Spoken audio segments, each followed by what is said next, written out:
అసలు ఈ ప్లేయర్స్ ఐపీఎల్లో ఎందుకు బ్యాన్ అయ్యారు? రవీంద్ర జడేజా 2008-9 సీజన్స్కు రాజస్థాన్ తరపున ఆడిన జడేజా ఆ టీంకు ఆడుతూనే వేరే టీమ్స్తో డీల్స్ మాట్లాడడంతో బీసీసీఐ 2010 సీజన్లో జడేజాను బ్యాన్ చేసింది. మనీష్ పాండే కూడా ఇలాంటి కారణాలతోనే కొన్ని మ్యాచ్లు బ్యాన్ అయ్యాడు. ప్రవీణ్ తాంబే 41 ఏళ్ల వయసులో ఐపీఎల్లో ఎంట్రీ ఇచ్చి ఆటకు వయసుతో సంబంధం లేదు అని నిరూపించిన ప్రవీణ్ తాంబే 2020 సీజన్కు బ్యాన్ అయ్యారు. ఎందుకంటే 2018లో ప్రవీణ్ తాంబే రిటైర్మెంట్ ప్రకటించి యూఏఈ టీ10 లీగ్లో ఆడారు. తర్వాత ప్రవీణ్ తాంబే మళ్ళీ రిటైర్మెంట్ వెనక్కు తీసుకొని ఐపీఎల్లో రిజిస్టర్ చేసుకున్నాడు. 2020లో కేకేఆర్ కొనుక్కుంది కూడా. కానీ ఆ రిటైర్మెంట్ విషయం బీసీసీఐకి చెప్పకపోవడంతో 2020లో ప్రవీణ్ తాంబేని బ్యాన్ చేశారు.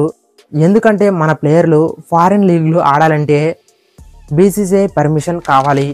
డేవిడ్ వార్నర్ అలాగే స్టీవ్ స్మిత్ బాల్ టాంపరింగ్ ఇష్యూలో ఆస్ట్రేలియా క్రికెట్ బోర్డు వీళ్ళను బ్యాన్ చేసింది. దీంతో బీసీసీఐ కూడా 2018 సీజన్లో వీళ్ళిద్దరిని బ్యాన్ చేసింది. హర్భజన్ సింగ్ 2008లో పంజాబ్ వర్సెస్ ముంబై మ్యాచ్ అయిపోయిన తర్వాత పంజాబ్ ప్లేయర్ అయిన శ్రీశాంత్ చెంప మీద హర్భజన్ కొట్టాడు. అది కెమెరాలకు దొరకలేదు. కానీ అతను ఏడవటం మాత్రం అప్పట్లో బాగా వైరల్ అయ్యింది. తర్వాత మిగతా మ్యాచ్లకు హర్భజన్ బ్యాన్ అయ్యాడు.